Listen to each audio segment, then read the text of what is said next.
Ce que j'ai vu de l'autre côté a complètement changé ma vision de la vie, de la mort et ce qui nous attend après. Ce n'est pas une histoire de paix ou de lumière. Il s'agit d'une expérience presque de la mort marquée par une terreur absolue, des images qui me hantent de toujours tous les soirs. Et le pire de tous, j'ai vu des visages connus brûler à cet endroit, des gens que je n'imagine jamais y trouver.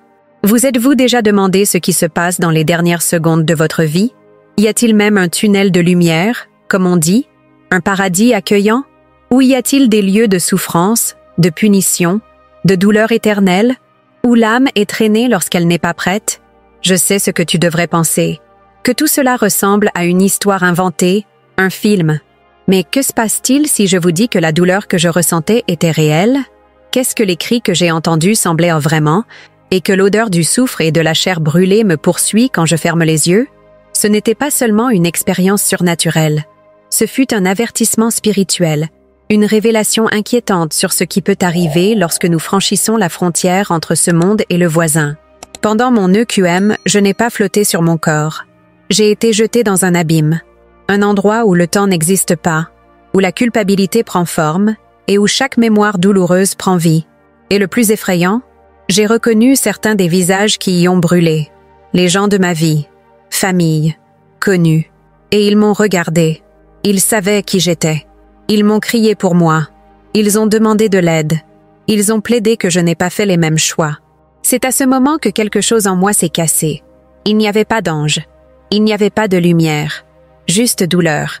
Et l'étrange sentiment que j'étais là pour une raison. Vous êtes-vous déjà demandé si vous êtes prêt pour ce qui vient après la mort? Votre âme est-elle en paix? Ou allez-vous, comme moi, découvrir trop tard qu'il y a une destination sombre qui attend ceux qui ignorent les signes?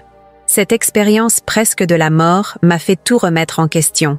Mes croyances, mes habitudes, mes décisions. Rien de plus ne semblait bien. Et même après avoir pris vie, je continue d'essayer de comprendre. Pourquoi ai-je été emmenée à cet endroit? Et pourquoi, parmi beaucoup, j'ai réussi à y retourner? Maintenant, je dois vous dire ce qui s'est passé ensuite. Ce que j'ai vu et qui j'ai vu se préparer. Avant de partager les détails les plus inquiétants que je ne l'ai vu, je dois vous demander quelque chose. Laissez un commentaire ici, ci-dessous. Dites-moi, croyez-vous en la vie après la mort? Avez-vous déjà vécu quelque chose d'inexplicable? Avez-vous déjà senti que votre âme est sortie du corps? Votre réponse peut aider d'autres personnes qui, comme moi, essaient de comprendre ce qui dépasse le dernier souffle. Cet espace ici est plus qu'une vidéo. C'est une communauté, un endroit où nous pouvons parler, sans crainte, de ce qui prétend le plus qui n'existe pas, la mort. Et tout cela vient plus tard. Si ce contenu vous touche de quelque manière que ce soit, laissez-le même. Cela aide beaucoup à diffuser ce message à plus de personnes qui ont besoin de l'entendre. Et si vous ne vous êtes pas encore abonné à la chaîne, vous vous abonnez maintenant.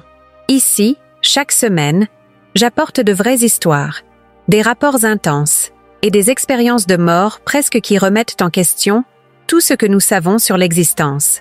Et croyez-moi, cette histoire ne fait que commencer. Maintenant, laissez-moi vous dire comment tout a commencé.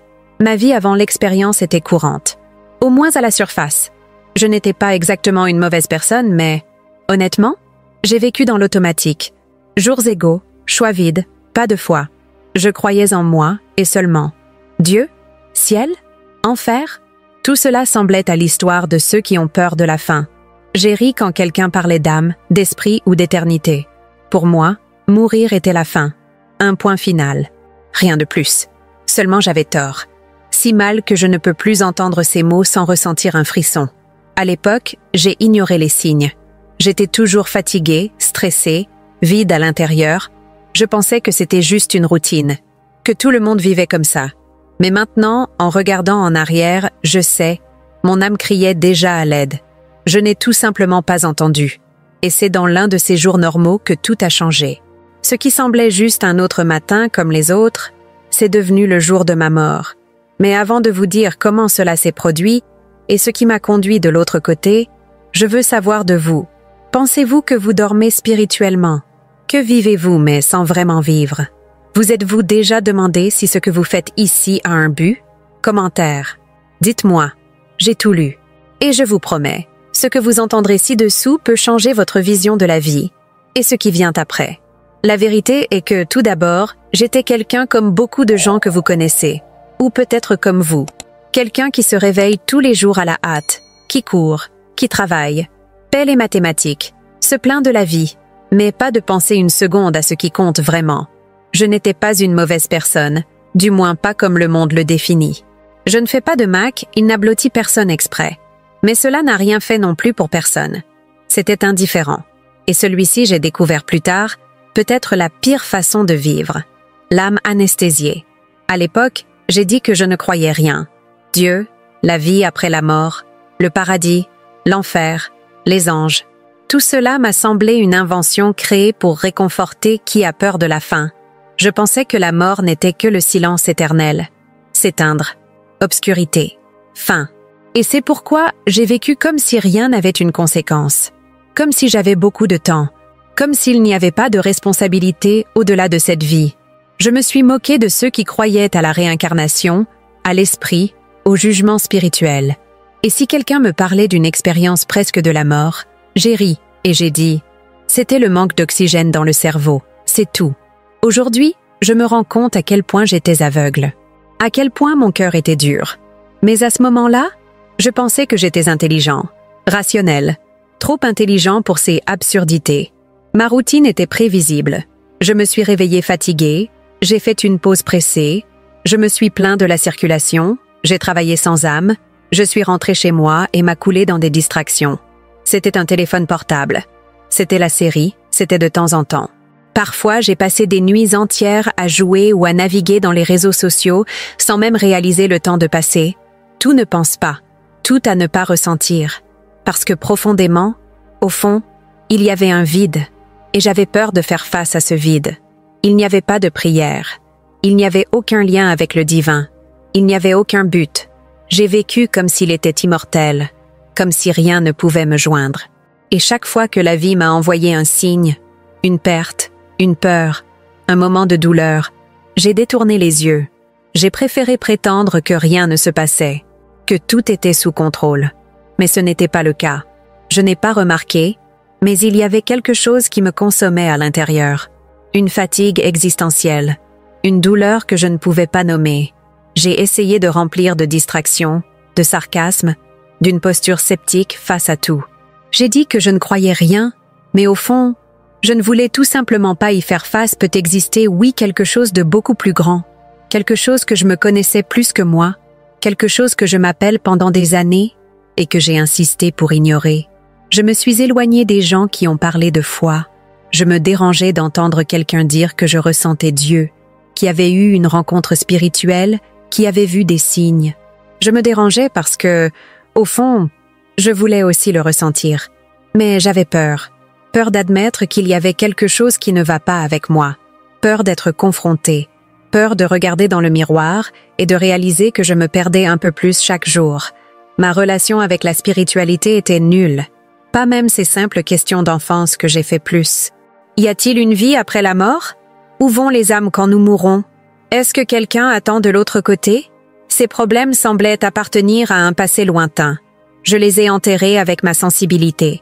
Je suis devenu un survivant du monde moderne, fonctionnel à l'extérieur, vide à l'intérieur. Et c'est dans cet état que la vie m'a donné un assez. C'était là, au sommet de mon indifférence, que tout s'arrêtait. Littéralement. Mon cœur a cessé de battre.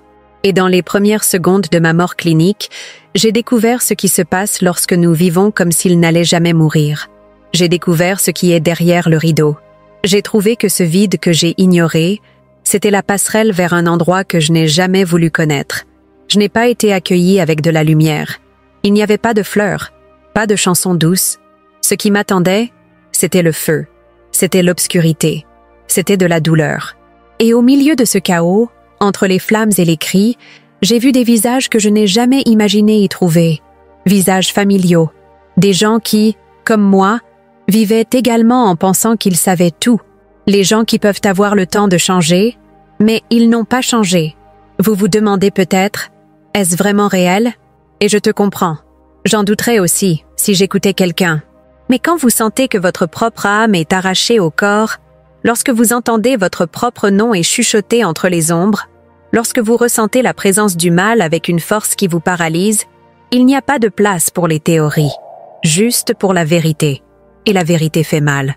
Je n'ai jamais pensé que ce serait mon histoire d'apporter ce genre d'avertissement. Je ne m'imaginais jamais ici, partageant quelque chose d'aussi intime, si étroitement. Mais après ce que j'ai vécu, je ne peux plus me taire. Je ne peux pas le garder juste pour moi. Et avant de continuer, je veux vous demander quelque chose d'important. Écrivez ici dans les commentaires. Vous êtes-vous déjà senti spirituellement déconnecté? Avez-vous déjà senti que vous perdiez le sens de la vie? Ou plutôt, commente une phrase que j'ai entendue faire écho à cet endroit. Il est encore temps. Oui, écrivez ça. Il est encore temps. Parce que juste le fait que vous regardez cette vidéo maintenant, cela dit quelque chose à l'intérieur. Vous vous réveillez. Laissez votre commentaire. Ce n'est pas seulement par engagement. C'est pour nous de nous connecter, pour que vous vous inscrivez ce moment. Pour ceux qui savent, regardez en arrière un jour et rappelez-vous que c'était ici que tout a commencé à changer. Et maintenant que vous connaissez déjà la vie que j'ai menée, il est temps de vous dire ce qui s'est passé exactement ce jour-là. Le moment exact où tout s'est assombri. Et quand je dis que ça s'est assombri, ce n'était pas seulement à l'extérieur. Je me souviens exactement du moment où tout a commencé à devenir incontrôlable. C'était un jour comme les autres. Je me suis réveillée tôt, avec un corps fatigué, l'esprit lourd et ce vide habituel dans ma poitrine. Je suis allée travailler comme d'habitude, ignorant tous les signes, y compris ceux que le corps lui-même a donnés. Douleur mammaire ici, étourdissement là-bas, une sueur froide qui s'est épuisée même sans chaleur. J'ai dit que c'était du stress, pression, manque de sommeil, chose de ceux qui vivent dans l'automatique. Mais ce jour-là, l'automatique a raccroché. La première chose que j'ai ressentie était une douleur aiguë. Ce n'était pas une douleur normale. C'était comme si quelque chose en moi avait été déchiré. Cela a commencé dans la poitrine, mais s'est rapidement propagé sur tout le corps. Une pression intense, comme si l'air avait disparu et que j'essayais de respirer à l'intérieur d'une pièce sans oxygène. Mes mains étaient froides. La vision a commencé à se brouiller. Les jambes ont échoué. Tout autour de lui semblait plus lent, comme dans un mauvais rêve au ralenti. Je suis tombée. Mais la chute n'était pas seulement physique. C'était comme si mon corps tombait d'un côté, et quelque chose en moi commençait à être tiré à un autre. Et c'est à ce moment-là que la peur a vraiment frappé. Parce que, pendant un bref instant, j'en étais sûre. Je mourrais. Et la chose la plus terrifiante est que je ne ressentais pas la paix. Je n'ai pas vu de lumière. Je n'étais pas impliquée dans une chaleur chaude. Tout à fait le contraire. Le temps a ralenti. J'ai entendu des sons déformés autour de moi. Les gens criant mon nom, le bruit des sirènes, des voix qui semblaient être sous l'eau. Mais la seule chose que je pouvais penser était « Est-ce réel? Est-ce comment ça se termine ?» J'étais toujours conscient, mais je ne pouvais plus déplacer le corps. Et puis, tout à coup, tout s'est arrêté. Le son s'est arrêté. Le mouvement s'est arrêté. Même la pensée semblait s'arrêter une seconde. Alors, le silence a tout pris en charge. Pas le genre de silence qui se calme. C'était un silence oppressif, dense et lourd. Le type de silence qui précède une révélation, ou un abîme. C'est en ce moment que je sentais que mon corps s'éteint. Un éteinte littérale. Comme si quelqu'un avait tiré la prise de mon existence. Je ne ressentais plus de poids. Je ne ressentais plus de douleur. Mais ce n'était pas un soulagement. C'était une absence totale. Comme si j'avais cessé d'être humain. Comme si je me transformais en quelque chose d'indéfini. Quelque chose sans forme. Je ne savais plus qui j'étais. Où j'étais. Je savais juste que je n'étais plus dans mon corps. Floar est un beau mot. Poétique. Mais ce que je ressentais n'était pas beau. C'était comme si j'étais aspirée par quelque chose d'invisible, traînée par une force qui ne m'a pas demandé si je voulais y aller. J'ai tout vu d'en haut. Mon corps immobile. Les gens autour. Un désespoir dans l'apparence de ceux qui ont essayé de m'aider. Mais je n'étais plus là. C'était comme regarder la mort elle-même et ne pas pouvoir faire quoi que ce soit. C'est alors que la lumière a disparu et l'obscurité a commencé à m'avaler. Au début, je pensais que c'était un tunnel, mais il n'y avait pas de fin. Il n'y avait pas de lumière à la fin, juste l'obscurité. Une obscurité vivante, un terrain qui a respiré. Cela semblait me regarder, et plus j'étais tirée en elle, plus je sentais la présence de quelque chose que je ne peux pas décrire en mots. C'était comme si chaque peur que j'avais dans ma vie avait pris forme. J'ai senti la panique me consommer. Une panique primitive ancestrale, comme si mon âme savait que j'allais dans un endroit où beaucoup ne reviennent pas. Et puis le froid est venu. Un rhume qui n'était pas physique. C'était une glace interne, une congélation d'espoir. Et avec lui, les sons ont commencé. Premièrement, les lamentations. Faibles, loin. Cris puis, cris qui ne ressemblaient pas à l'humain. Ils ne venaient pas de la gorge, ils venaient de l'âme. Ils étaient des sons de douleur pure, de repentir, de désespoir éternel. Et j'ai continué à descendre, ou flottant, ou être traîné, je ne sais pas. Je sais juste que cela semblait éternel. Soudain, j'ai commencé à voir des formulaires, ombres se tordant, flammes, un rouge vivant coupant l'obscurité, et à l'intérieur de ces flammes, des mouvements, corps, âme, je ne sais pas, mais il y avait des êtres qui ont crié, agité, qui semblaient dans une agonie constante. Je ne pouvais pas comprendre ce que c'était, jusqu'à ce que je réalise. C'était de la douleur, c'était une punition, c'était un lieu de punition. Et c'est là que j'ai ressenti la chaleur. C'était une chaleur suffocante, mais différente de la chaleur de notre monde. C'était une chaleur vivante, une chaleur qui semblait traverser mon essence, brûler mes souvenirs, me déshabiller de tout ce que je pensais. J'ai essayé de crier, mais il n'y avait pas de voix. J'ai essayé de fuir, mais je n'avais pas de corps. J'étais juste la conscience, seulement la présence, étant bravée par quelque chose de plus grand, plus sombre, plus âgé que n'importe quel enfer que j'avais déjà imaginé. Et puis je les ai vus, visages. Au milieu des flammes, entre les cris et les yeux vides, j'ai reconnu les gens, des visages qui faisaient de partie de ma vie, des gens que je n'imagine jamais voir là-bas. Algues, certains étaient des parents, d'autres des amis de l'enfance. Certains m'ont regardé, d'autres ont crié mon nom. L'un d'eux a tendu la main, et j'ai dit quelque chose que je n'oublierai jamais. Vous pouvez toujours revenir, mais tout le monde ne le peut pas.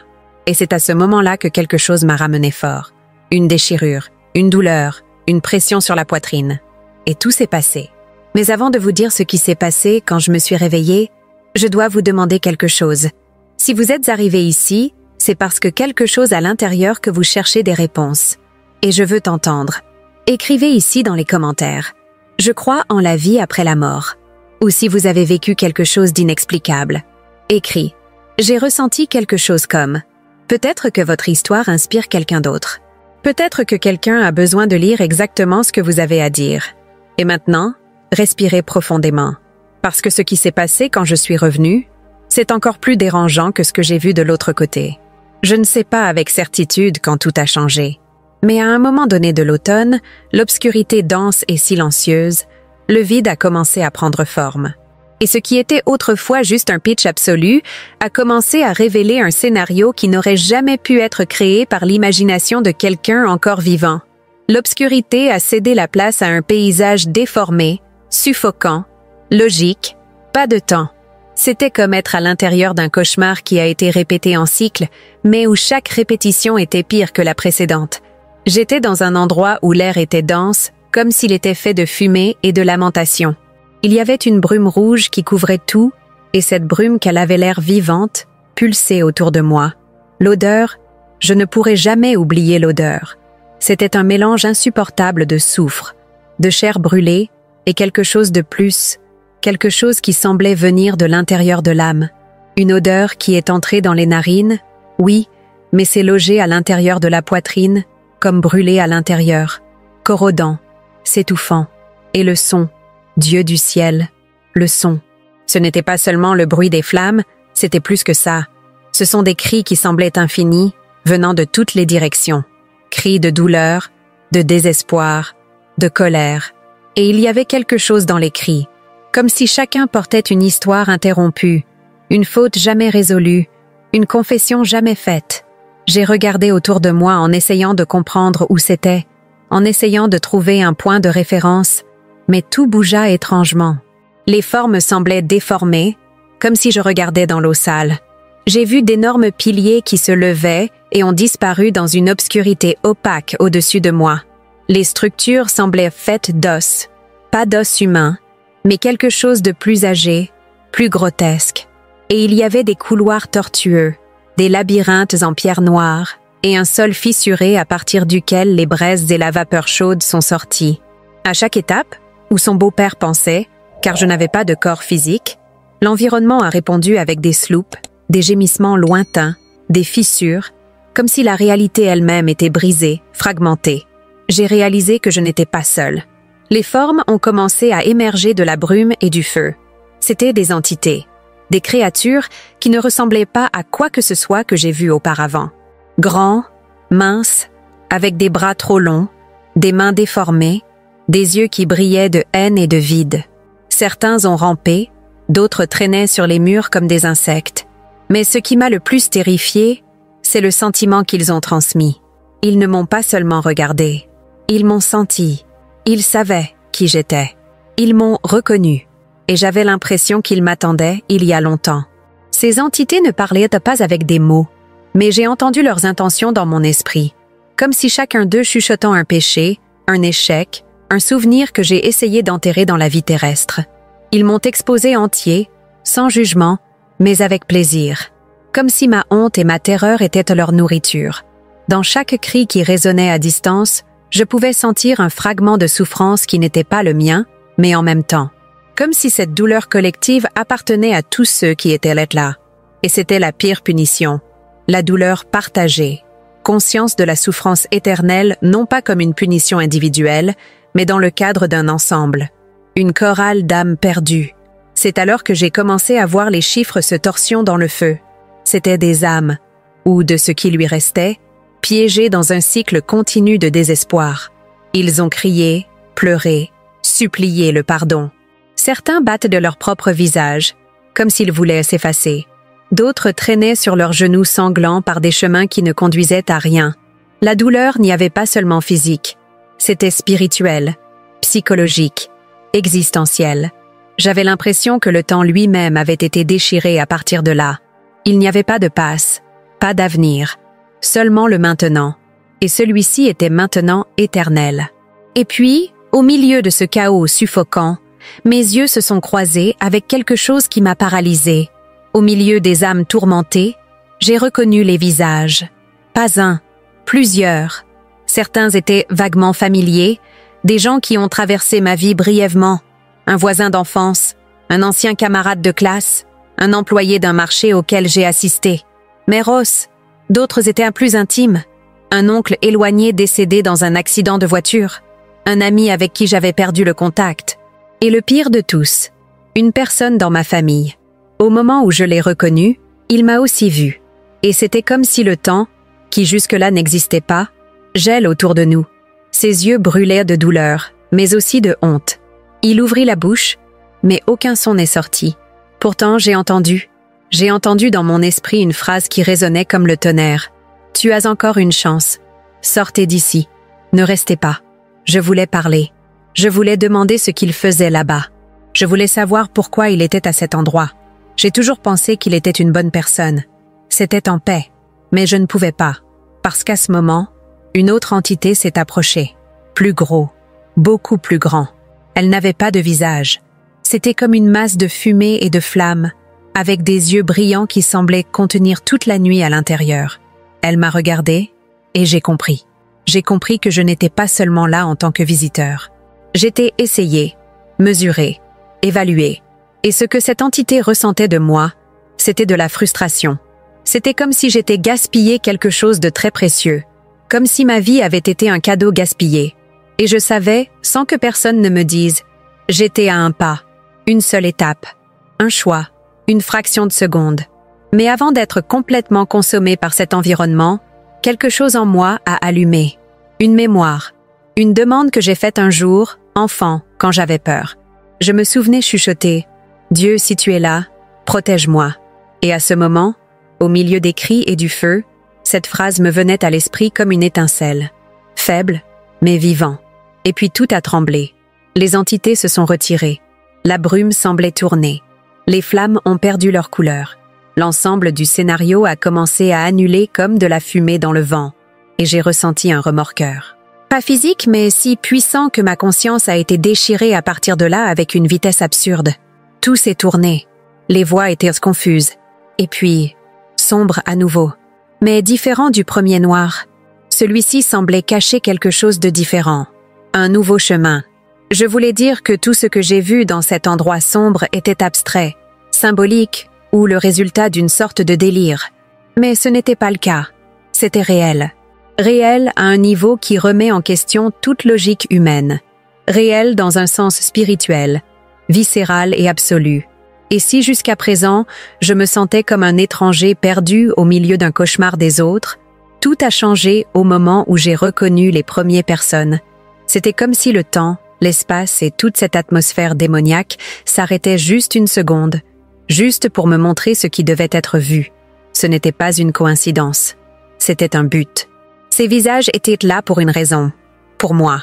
Pour ma compréhension. Pour me confronter. Le premier que j'ai vu était un homme en costume, son visage couvert de cendres, les yeux en arrière, plein de douleur. Ses cheveux étaient en feu, mais il ne semblait pas essayer d'effacer. Il a juste crié.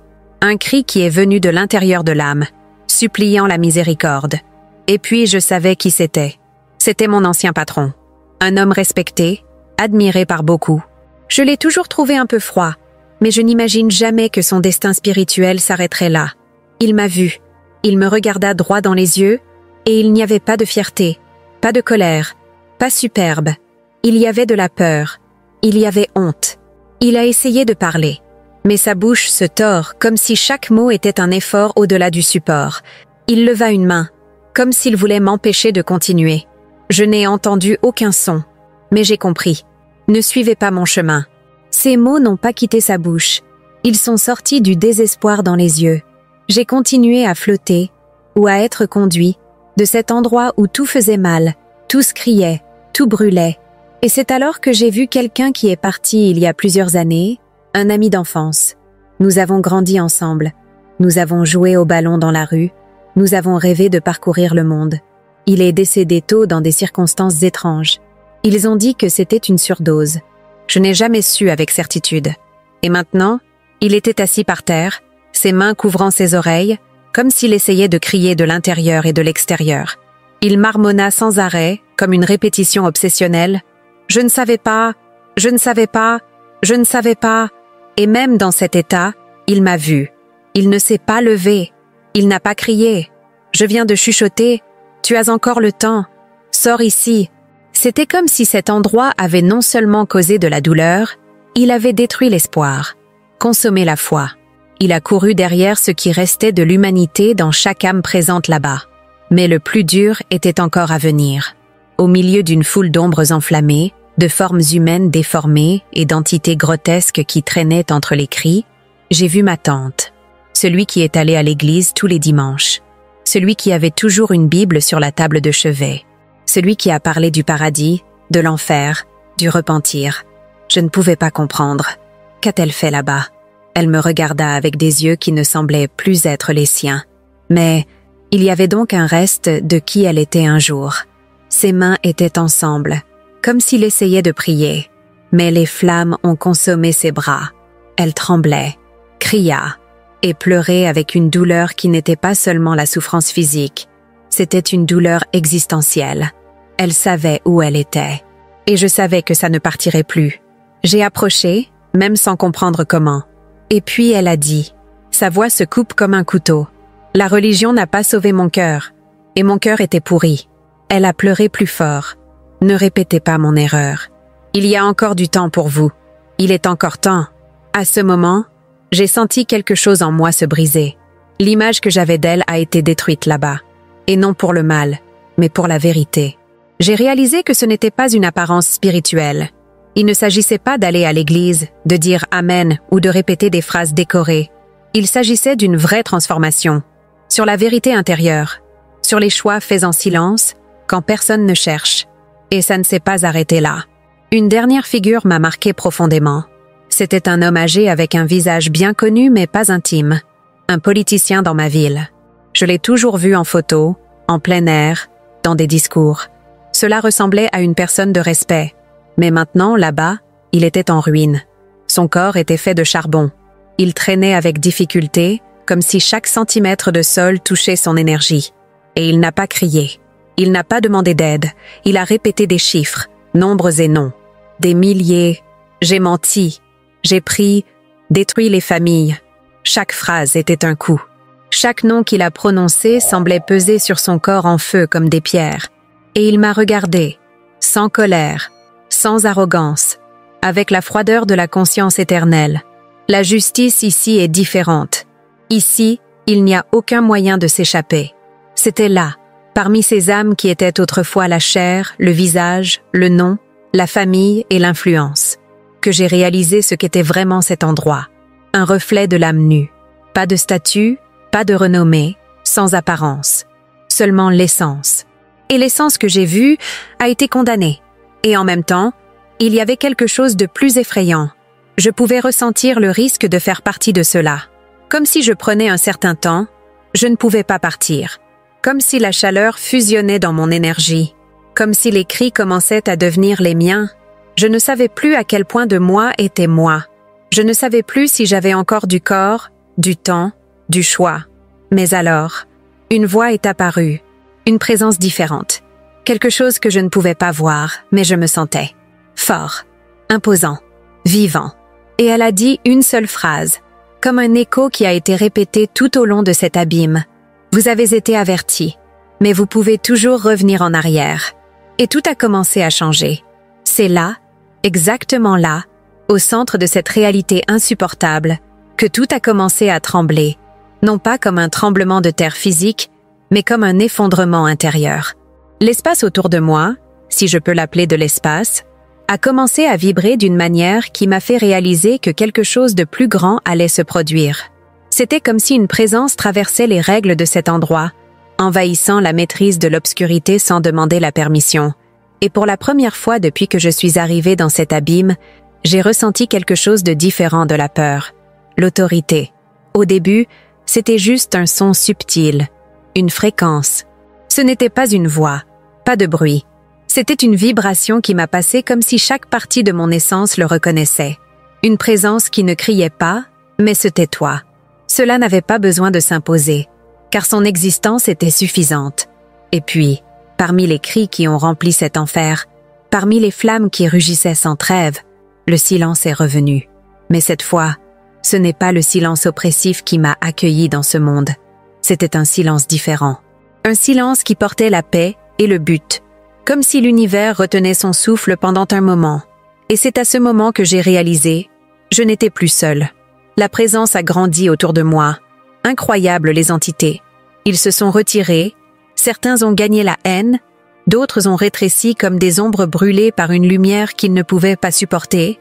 Et la lumière est venue. Elle n'a pas explosé comme une étoile. Je n'ai pas aveuglé. Elle est simplement remplie. Une lumière dorée, vivante, pulsante. Une lumière qui semblait connaître chaque partie de moi, même celle que je me suis ignorée. Et puis, enfin, la voix. Il ne venait pas de l'extérieur. Ce n'était pas comme les voix que nous avons entendues avec nos oreilles. C'était une voix qui résonnait en moi, autour de moi, à travers moi. C'était ferme, mais plein de compassion. C'était serein, mais avec une autorité qui a fait le virage de l'existence entière. Et cette voix n'a dit qu'une seule phrase, mais une phrase qui m'éconge à ce jour comme un appel éternel. Vous n'avez pas encore terminé votre mission, mais n'oubliez jamais ce que vous avez vu. Ces mots n'étaient pas seulement entendus, ils ont été enregistrés, comme s'ils avaient été écrits avec du feu et de la lumière dans la partie la plus profonde de mon âme. Et à ce moment-là, tout a changé. La douleur, le désespoir, l'effroi, ils n'ont pas disparu, mais ils ont perdu la domination. Je savais que je n'étais pas encore libre, mais quelque chose en moi ravive. La conscience que j'appartenais toujours à la vie. La lumière s'est approchée, s'impliquant, me guérissant de quelque chose que je ne savais même pas que j'étais blessée. Pas de blessures physiques, mais des fissures de l'âme, des marques invisibles que j'ai accumulées pendant des années d'indifférence, de fierté, de déni. Elle ne m'a pas jugée, elle m'a révélée. Et chaque seconde qui passait, j'avais l'impression que des morceaux de moi étaient restaurés. Comme si mon essence était lavée de toute la saleté spirituelle que je portais sans s'en rendre compte. Je voulais y rester. Même sans tout comprendre, il y avait une profonde paix en cette présence. Un sentiment d'appartenance, en vérité. D'amour, Pas cet amour conditionné que nous connaissons sur Terre, mais quelque chose de pur, qui ne charge pas, ce qui est simplement. Et c'est là que j'ai réalisé la vérité la plus douloureuse de toutes. Je n'avais jamais connu ce genre d'amour auparavant. La voix a continué, mais maintenant pas avec des mots. C'était comme si elle me montrait des souvenirs de ma propre vie. J'ai vu des moments oubliés. J'ai vu des décisions qui semblaient petites, mais qui ont affecté les autres. J'ai vu des gestes que je n'ai jamais imaginés qu'ils avaient causé de la douleur. J'ai vu des mots prononcés avec un dédain, des promesses brisées, des regards de mépris. J'ai vu mes silences face à la souffrance des autres. Et j'ai vu mon apathie, comme une tache qui s'est propagée à tout ce que j'ai joué. Mais j'ai aussi vu des éclairs de lumière. J'ai vu des sourires que j'ai causés sans le savoir. J'ai vu des gens inspirés par moi-même quand je ne le méritais pas. J'ai vu des opportunités qui m'ont été offertes. Et j'ai vu le temps que j'ai perdu. La lumière ne m'a pas condamné, mais m'a montré. Et c'était pire, parce que maintenant je savais. Maintenant j'ai vu. Une question m'a donc traversé l'esprit, mais ce n'était pas moi qui l'a formulée. Est venue de la présence qui m'a impliquée. Une question qui ne semblait pas être une charge, mais un appel. Si je vous donne une autre chance, que ferez-vous avec elle?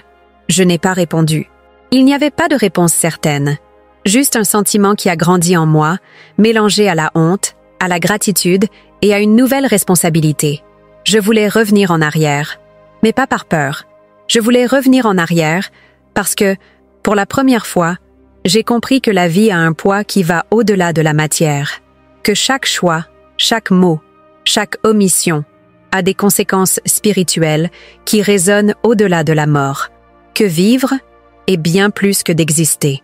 La lumière a alors commencé à s'éloigner, pas pressée, pas avec l'abandon. Elle s'est retirée, comme qui donne une décision. Et alors qu'elle se dissipait, me laissant à nouveau au seuil entre les mondes, j'ai senti le mien aspirer, plus en bas. Maintenant, c'était comme une chaîne qui m'a remonté, en arrière, loin de toute cette horreur. Les cris sont revenus, mais ils étaient distants. Les visages connus ont disparu. La chaleur insupportable a été remplacée par un vent froid. Et puis la douleur. Une douleur physique, aiguë et réelle. J'ai à nouveau senti le poids du corps, le cœur battant comme un tambour panique, l'air entrant dans les poumons comme un rasoir. C'était de retour, mais pas entier. Quand j'ai ouvert les yeux, je n'étais plus la même chose. Rien ne ressemblait auparavant. Les murs blancs de l'hôpital, les visages effrayés des infirmières, les moniteurs sifflants, tout semblait surréaliste, comme si je flottais encore entre les mondes. Comme si mon âme n'avait pas encore été habituée à habiller à nouveau un corps. Je voulais parler, mais ma gorge me faisait mal, et les paroles de la voix sont toujours martelées dans mon esprit. Vous n'avez pas encore terminé votre mission, mais n'oubliez jamais ce que vous avez vu. Et je n'ai jamais oublié. Mais c'est une autre partie de l'histoire. Maintenant, je veux que vous me disiez quelque chose. Croyez-vous que nous avons une mission spirituelle? Qu'avons-nous venu dans ce monde avec un but au-delà du visible? Si cette partie de l'histoire a touché quelque chose en vous, écrivez ici dans les commentaires. J'ai toujours une mission. Ou, si vous avez déjà ressenti la présence de quelque chose de plus grand vous appeler, écrit « J'ai entendu la voix ». Cela va au-delà de l'engagement. C'est un engagement spirituel, un enregistrement de votre conscience éveillée. Le retour n'était pas fluide. Il n'y avait pas de violon jouant. Pas un doux soulagement comme un cauchemar et se rend compte que tout n'était que de l'imagination. Le dos était violent, cruel, presque insupportable. Je me souviens de la douleur. D'une douleur physique intense, du poumon qui lutte pour respirer comme s'il s'était noyé. Le sentiment était de suffocation, comme si j'avais été déchirée à la force d'un autre plan et jetée dans un corps lourd, limité et blessé. La première chose que j'ai ressentie était un choc électrique traversant ma poitrine. Un impact, suivi d'un vide, puis d'une chaleur extrême, comme si mon corps brûlait de l'intérieur. Mes yeux se sont ouverts, mais ils étaient flous. Les lumières de l'hôpital semblaient plus agressives que toute flamme que j'ai vue en enfer. Mes oreilles zombies. J'ai entendu des voix en arrière-plan, des médecins criant des instructions, quelqu'un disant que « il est revenu », mais je ne me suis pas sentie en retour. J'étais divisée. Mon souffle était hors de contrôle. J'ai tremblé. J'avais même couvert des frissons. Mes muscles me font mal. Ma gorge brûlait. Et les larmes, ils sont venus sans j'ai réalisé. Ce n'étaient pas seulement des larmes de douleur. Ils étaient de panique, de choc, de honte, de compréhension. C'était comme si, soudain, j'ai chargé la mémoire des siècles en quelques secondes. Comme si tout ce que je voyais avait été tatoué dans mon âme. Personne n'avait une idée de ce qui venait de se passer. Pour eux, je n'étais qu'un autre cas de réanimation réussie. Un patient qui est revenu d'un arrêt cardiaque. Un corps qui a répondu au protocole d'urgence. Mais pour moi, j'étais autre chose. Je n'étais plus seulement un corps. J'étais quelqu'un qui a vu l'autre côté. Quelqu'un qui a passé la vallée des ombres et retourné marqué. Au début, je ne pouvais pas parler clairement. Je ne pouvais pas dormir. Chaque fois que je fermais les yeux, les visages brûlants me venaient à l'esprit. J'ai entendu les cris. J'ai senti. Et plus que ça, j'ai entendu la voix qui m'a rappelé. Cette phrase ne m'a pas quittée. Vous n'avez pas encore terminé votre mission. Mais n'oubliez jamais ce que vous avez vu. J'ai essayé de le dire. D'abord pour une infirmière, puis à un médecin. Mais tout le monde m'a regardé avec ce look de ceux qui entendent pour l'éducation. C'est normal de délirer lors d'un arrêt cardiaque. C'est l'effet des médicaments. Peut-être un traumatisme psychologique. L'explication est toujours venue du même endroit. Le déni scientifique. Mais ce que j'ai vécu, cela ne correspondait à aucune théorie. C'était trop réel. Ma famille ne pouvait pas gérer non plus. Certaines personnes ont ri, pensant que j'exagérais. D'autres avaient peur. Il y avait même ceux qui sont partis. Ils ont dit que je suis revenu étrange, plus silencieux, plus sérieux, qu'il y avait quelque chose dans mon regard. Et il y avait un poids, un secret, une connaissance qui ne partage pas facilement, parce que ceux qui entendent ont besoin d'être préparés, et presque personne ne l'est. Je me suis vue seule pendant un moment, essayer de comprendre quoi faire de tout cela, essayer de déchiffrer la raison du retour. Pourquoi moi? Pourquoi m'ont-ils donné une seconde chance? Était-ce la miséricorde? Ou ai-je encore quelque chose à faire? Ce doute m'a poursuivi pendant des semaines. Mais progressivement, j'ai commencé à sentir que la réponse n'était pas dans la question, mais dans l'action. J'ai commencé à changer. Au début, subtilement, j'ai commencé à regarder davantage les gens. Écoute, aide sans rien attendre. Petit geste, oui, mais chargé d'intention. J'ai commencé à me regarder sincèrement, me demander ce que je cultivais, quel genre de semences que j'ai laissées dans les endroits où je suis allée. Et j'ai commencé à changer mes habitudes. J'ai laissé des dépendances.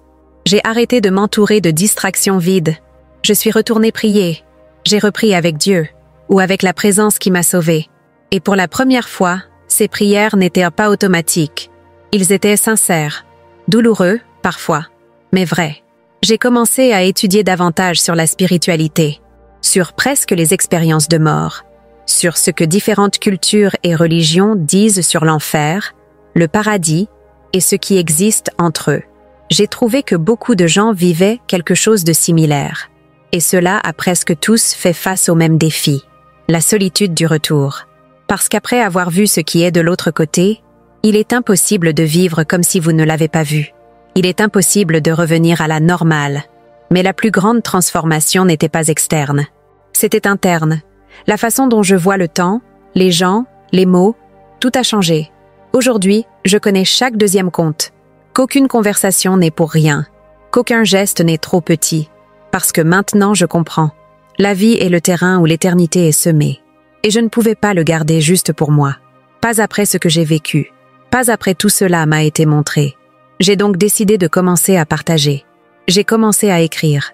J'ai commencé à enregistrer. J'ai commencé à dire, pas pour la vanité, pas pour la gloire, mais par mission.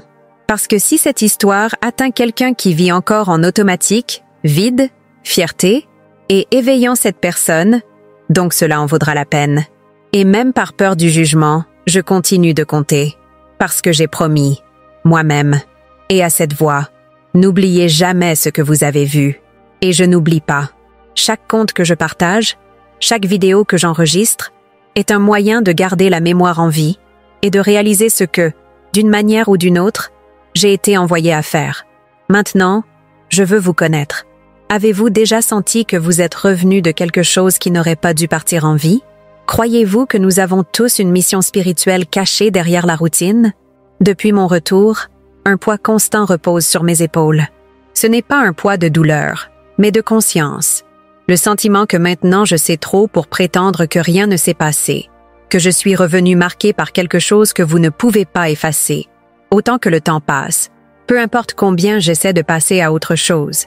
Le souvenir de l'enfer ne me hante pas simplement parce que c'était effrayant, envers moi parce que c'était réel. Chaque fois que j'entends quelqu'un dire que l'enfer est symbolique ou que la vie après la mort n'est qu'une illusion, mon cœur remuant. Parce que j'étais là, j'ai vu, je me sentais. Et autant que les mots échouent, et ils échouent, parce que ce que j'ai vécu dépasse tout vocabulaire, je continue d'essayer d'expliquer. Parce que c'est la mission maintenant. Alerte, avis, éveillé.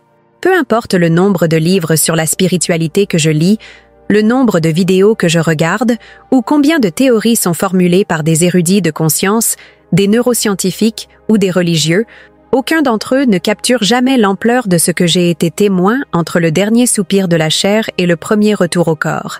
Ce n'était pas Daydream. Ce n'était pas un rêve. C'était un éveil spirituel dans un état brut. Et l'effrayant de tous, c'était réalisant que l'enfer n'est pas aussi loin que nous le pensons. Ce n'est pas une réalité lointaine, conservée pour le pire.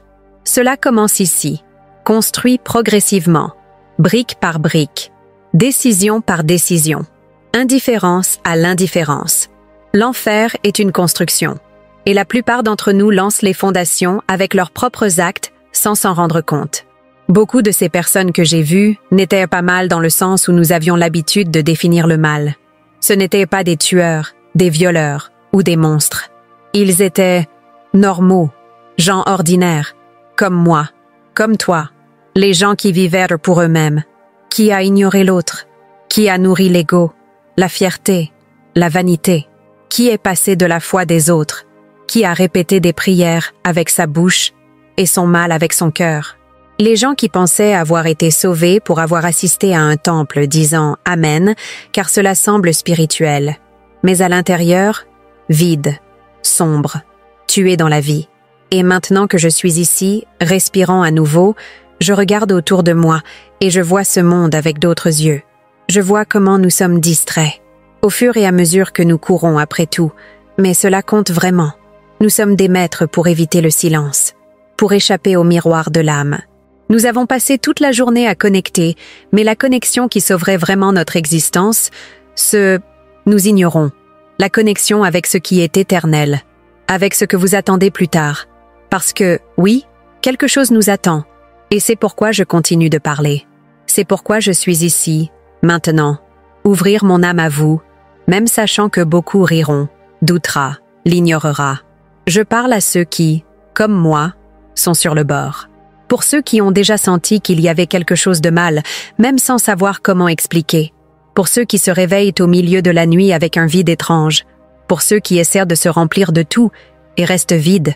Tu le ressens aussi, n'est-ce pas? Une agitation? Une angoisse silencieuse? Une fatigue de l'âme? C'est peut-être votre conscience qui essaie de vous rappeler. C'est peut-être le murmure de quelque chose de plus grand.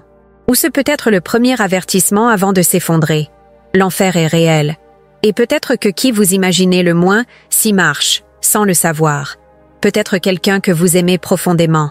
Peut-être que quelqu'un que vous pensez assez bien. Ou peut-être vous-même.